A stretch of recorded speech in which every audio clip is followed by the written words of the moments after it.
Good morning student. देखिए student, my name is Rajesh Sharma, your accounting lecturer.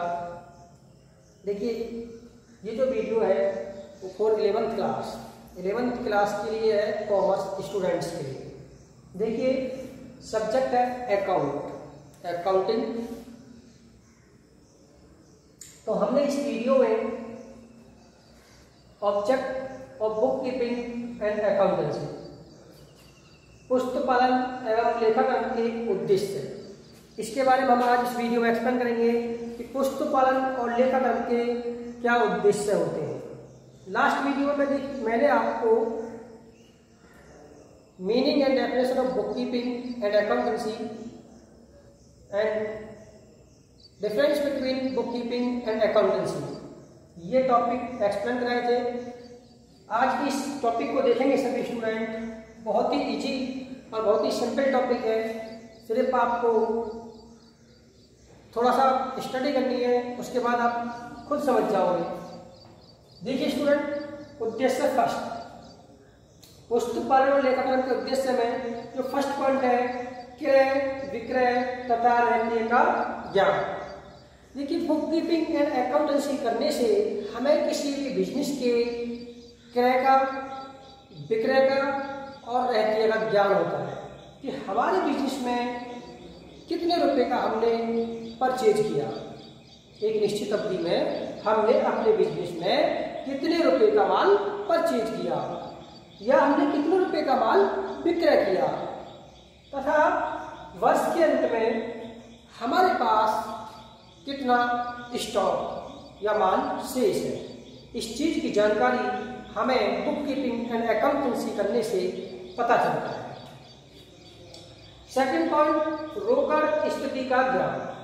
देखिए book keeping and accountancy करने से हमें अपने बिजनेस की कैश की जानकारी प्राप्त होती है। नॉलेज ऑफ कैश, यानी कि कैश की जानकारी प्राप्त होती है कि कितना कैश रिसीव हो रहा है, कितना कैश पेमेंट हो रहा है और कितना कैश हमारे पास बैलेंस है। तो इस चीज की पता भी हमें बुक कीपिंग एंड अकाउंटेंसी करने से पता चलता है। थर्ड पॉइंट है देनदारों का ज्ञान। देखिए स्टूडेंट, सबसे पहले आपको ये पता होना चाहिए कि देनदार होते हैं। देखिए debtors who person credit sales, यानी कि जिन व्यक्तियों को हम उधार विक्रय कर देते हैं या उधार ऋण दे देते हैं, तो वह व्यक्ति हमारे बिजनेस के डेटर्स कहलाते हैं, देनदार कहलाते हैं। तो नॉलेज ऑफ डेटर्स, यानी कि बुक कीपिंग एंड अकाउंटेंसी करने से हमें अपने बिजनेस के डेटर्स की नॉलेज होती है कि हमारे बिजनेस के कितने रुपए के देनदार हैं। ओके। फोर्थ पॉइंट, लेनदारों का ज्ञान, यानी नॉलेज ऑफ क्रेडिटर्स। देखिए स्टूडेंट, क्रेडिटर्स कौन होते हैं? Creditors who person credit purchase, यानी कि जिन व्यक्तियों से हम उधार माल क्रय कर लेते हैं उन व्यक्तियों को क्रेडिटर्स बोला जाता है। जैसे मैंने आज मोहन से 10,000 रुपए का माल उधार क्रय किया, तो मोहन क्या हुआ मेरे लिए? क्रेडिटर्स, लेनदार। वो मेरे से 10,000 रुपए लेनदार है, यानी कि ले सकता है मेरे से 10,000 रुपए। तो इसीलिए नॉलेज ऑफ क्रेडिटर, यानी कि बुक कीपिंग एंड अकाउंटेंसी करने से हमें यह पता चलता है कि हमारे बिजनेस के कितने रुपए के क्रेडिटर्स हैं या कितने क्रेडिटर्स हैं।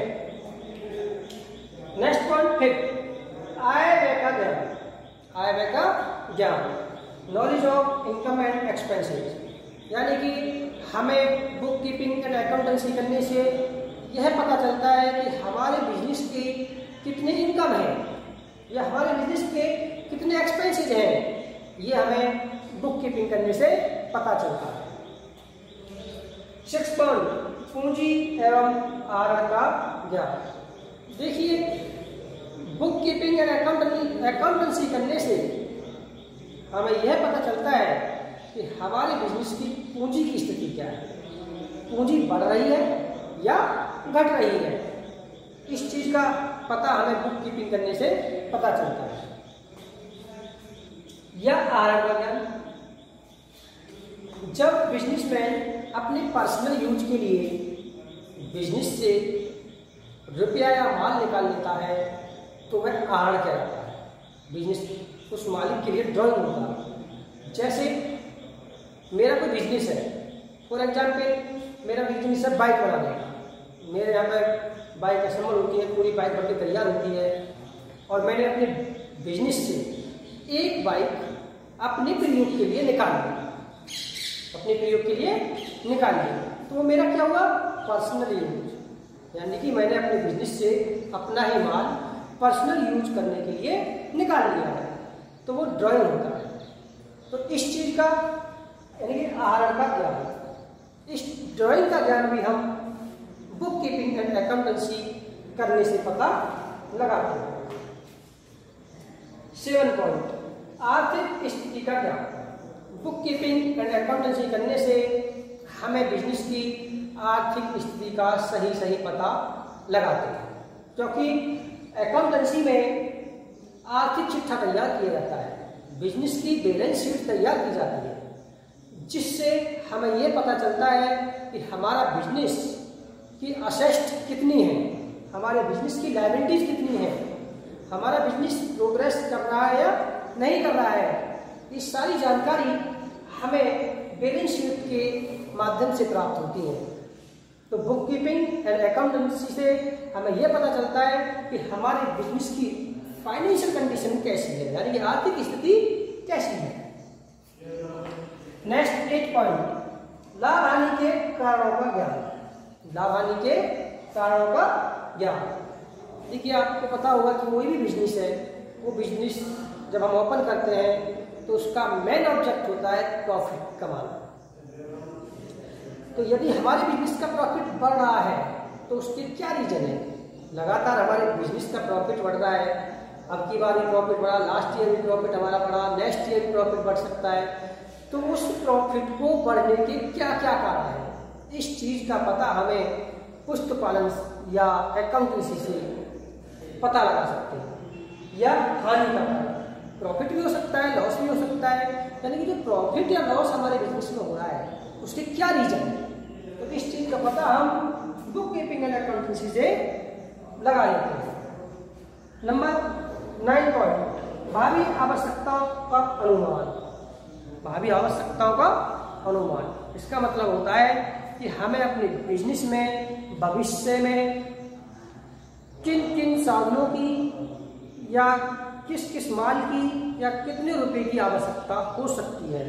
यानी कि बुक कीपिंग एंड अकाउंटेंसी करने से हम ये पता लगा लेते हैं कि भविष्य में हमें किस चीज की आवश्यकता है या किन किन साधनों की आवश्यकता है या कितने कैश की आवश्यकता है। ये सारी नॉलेज हम बुक कीपिंग एंड अकाउंटेंसी से प्राप्त कर सकते हैं। लास्ट पॉइंट 10, कर निर्धारण संबंधी ज्ञान। देखिए, प्रत्येक बिजनेस को बहुत प्रकार के टैक्स देने होते हैं, गवर्नमेंट को टैक्स देने होते हैं, जैसे विक्रय कर, क्रय कर, आयकर, उत्पादन कर, वाणिज्य कर, तो ये सारे जीएसटी, तो ये सारे टैक्स प्रत्येक बिजनेस को देने होते हैं। तो टैक्स का निर्धारण जो किया जाता है किसी भी बिजनेस पर, जो टैक्स ऑफिसर होता है वो टैक्स का निर्धारण करता है, वो बुक कीपिंग एंड अकाउंटेंसी की पुस्तकों को देखकर ही टैक्स का निर्धारण करता है। क्यों देखता है वो बुक कीपिंग एंड अकाउंटेंसी की पुस्तकों को? क्योंकि उसमें बिजनेस की सारी नॉलेज होती है, यानी कि बिजनेस ने कितना परचेज किया है, कितना बिजनेस ने सेल्स किया है, कितना बिजनेस का टोटल टर्नओवर है, या बिजनेस का प्रोडक्शन क्या है। तो ये सारी जानकारी हमें बुक कीपिंग एंड अकाउंटेंसी से प्राप्त हो जाती है। बिजनेस का प्रॉफिट क्या है, लॉस क्या है, तो उनके अकॉर्डिंग ही एक टैक्स ऑफिसर किसी भी बिजनेस पर टैक्स का निर्धारण करता है। तो देखिए स्टूडेंट, ये थे objective of book keeping and accountancy, पुस्तपालन एवं लेखाकरण के उद्देश्य। 10 ऑब्जेक्टिव है, सभी स्टूडेंट इनको लर्न करेंगे, बहुत ही आसान टॉपिक है। Okay student, thank you.